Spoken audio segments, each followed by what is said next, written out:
আর স্বপ্ন আপনার স্বপ্নের মতো না, তার স্বপ্ন ওয়াহি। তিনি স্বপ্ন, পীরপন্থীদের আছে, বিদআতপন্থীদের আছে যে স্বপ্ন দেখলে করে ফেলো। এই জন্য যতগুলি মাজার তৈরি হয় বেশিরভাগ মাজারের ক্ষেত্রে এইরকমই ধারণা কাজ করেছে যে রাত্রে স্বপ্ন দেখেছে কেউ যে আল্লাহর ওলি এখানে শুয়ে আছে, অমুক জায়গায় আল্লাহর ওলি শুয়ে আছে। আর সকালে উঠে দেখলো যেটা তো ফলপ্রসূ ব্যবসা, বিনা পুঁজির ব্যবসা, কবরটা একটু পাকা করে দিলে, চাদর টাদর চড়িয়ে দিলে কাজ হয়ে যায়, নজর নিয়াজ পড়তে থাকবে আর ভালো একটা ইনকাম সোর্স খুলে যাবে।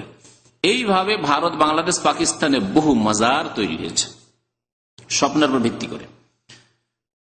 তো স্বপ্নের ধর্মের মধ্যে কবর পূজার ধর্মটি স্বপ্নের ধর্ম, শিরকি ধর্ম। আর তবলিগি ধর্ম যেটি, সেটি স্বপ্নের ধর্ম। তবলিগি ধর্ম স্বপ্নের ধর্ম।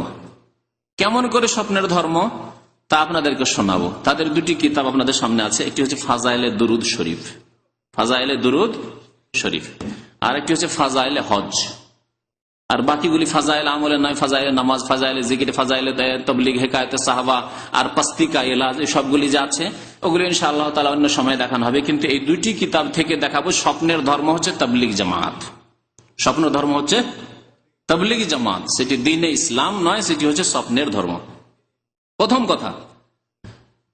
কথা এই স্বপ্ন দিয়ে এই তাবলিগ জামাত শুরু হচ্ছে। আর এই ঘটনা তারা কোনো কিতাবে লিখে না, তারা মুখে মুখে বর্ণনা করে। যারাই চিল্লা যায় তাদেরকে এই ঘটনা শোনানো হয় যে আমরা এই তবলিগ কোত্থেকে পেয়েছি জানেন, এই তবলিগ সরাসরি রাসূলুল্লাহ সাল্লাল্লাহু আলাইহি ওয়াসাল্লাম আমাদেরকে দিয়েছেন। এই বয়ান করা হয় তাদের বয়ানগুলিতে। কেমন ভাবে দিয়েছেন? তারা বলে থাকে যে ইলিয়াস সাহেব মদিনা মুনাওয়ারায় ছিলেন, মসজিদ নববীতে জাগ্রত অবস্থায়। আবার কেউ কেউ বয়ান করে জাগ্রত অবস্থায়, আর কেউ বলে যে তিনি নিদ্রার অবস্থায় ছিলেন। স্বপ্ন যোগে পেয়েছেন, আর কেউ বলে জাগ্রত অবস্থায়। কারণ এই সুফিদের নিকটে, বিদআতপন্থীদের নিকটে নবী নাকি শুধু নিদ্রাই নয়, স্বপ্নে নয়, জাগ্রত অবস্থায় এসে তাদের সাথে কথাবার্তা বলেন। এইরকম ধারণাও তাদের আছে। এই জন্য তাদের দুইটি বর্ণনা আছে। কেউ বলে জাগ্রত অবস্থায় আল্লাহ নবী এসে সাক্ষাৎ করেন, আল্লাহ নবীর সাথে মোলাকাত হয়ে যায়। আর কেউ কেউ বলে যেন স্বপ্ন যোগে নবী সাল্লাল্লাহু আলাইহি সাল্লামকে দেখেন ইলিয়াস সাহেব। নবী সাল্লাল্লাহু আলাইহি সাল্লাম উঠে চলে এসেছেন ইলিয়াস সাহেবের কাছে মসজিদে নববীতে, এসে বলছেন, ইলিয়াস তুমি এখানে কেন ঘুমাও? তুমি এত গাফিলতিতে আছো। আর ভারতের অবস্থা কি হচ্ছে? হিন্দুরা বিস্তার লাভ করলো, আর যারা মুসলিম আছে তারাও মুরতাদ হয়ে যাচ্ছে, আর সব বেনামাজি হয়ে যাচ্ছে, বেদিন হয়ে যাচ্ছে, দিন নেই, ধর্ম নেই, পর্দা নেই, কিচ্ছু নেই। কি করছো এখানে বসে বসে? যাও তুমি, আমার আদেশে তুমি যাও ওই ভারতে। আর বিশেষ করে ভারতের ওই গ্রামের নাম নিয়ে নাকি নবী সাল্লাল্লাহু আলাইহি ওয়াসাল্লাম বলেছেন যে গ্রাম থেকে সারা পৃথিবীর প্রথম তবলিগ আজকে থেকে ৬০-৬৫ বছর আগে শুরু হয়। সেই গ্রামের নাম হচ্ছে মেওয়াত। গ্রামের নাম হচ্ছে মেওয়াত। তাদের কিতাবাদের ভূমিকাতে পাবেন। মেওয়াত এই গ্রামটি হচ্ছে হরিয়ানার একটি গ্রাম, যেখান থেকে প্রথম ইলিয়াস সাহেব তবলিগ শুরু করেন। এই তবলিগ জামাতের চিল্লা প্রথম ওইখান থেকে শুরু হয়। যা ওই মেওয়াতে হয়েছিল, কিছু লোক, রহস্যের কথা, কিছু লোক এই মযহাবপন্থী, তারা হানাফি ছিল, সেখান থেকে কোরআন হাদিসের অনুসারী হয়ে গেছিল, আহলে হাদিস হয়ে গেছিল, যার ফলে তাদের মাথার ব্যথা। এই জন্য বলা হচ্ছে তবলিগ জামাত ইসলামের তবলিগ নয়, দুটি জিনিসের তবলিগ।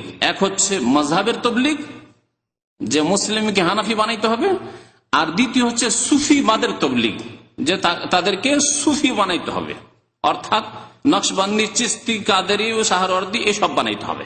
জি, এসব সিলসিলা তরিকতে জোড়াতে হবে, তরিকতে ফিরিয়ে নিয়ে আসতে হবে।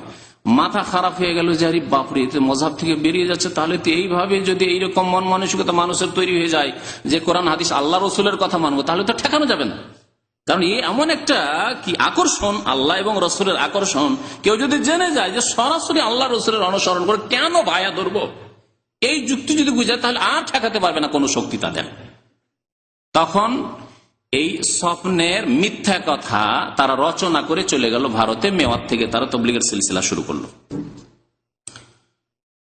আর সারা পৃথিবীতে এই তবলিগ ছড়িয়ে পড়লো। কারণ তবলিগি কোর্স খুব শর্ট কোর্স, সারা জীবন ধরে হারাম খান, সুদ খান, ঘুষ খান, আর জুলম অত্যাচার করেন। সব করার পরে শেষ জীবনে বুড়ো হওয়ার পরে যদি দু চারটা চিল্লা চলে যান, তো কদমে কদমে কোটি কোটি নেকি, আর যার ফলে খুব শর্ট পথে জান্নাত। বুঝতে পেরেছেন? এই বয়ান যেহেতু শোনানো হয়, সুতরাং যাবে না কেন? বড় বড় অফিসাররা, বড় বড় সুদখোররা, বড় বড় যারা হারাম টারাম খেয়েছে, তারা তাড়াতাড়ি করে গিয়ে জড়িয়ে পড়ে সেই মজহাবে, সেই ধর্মে।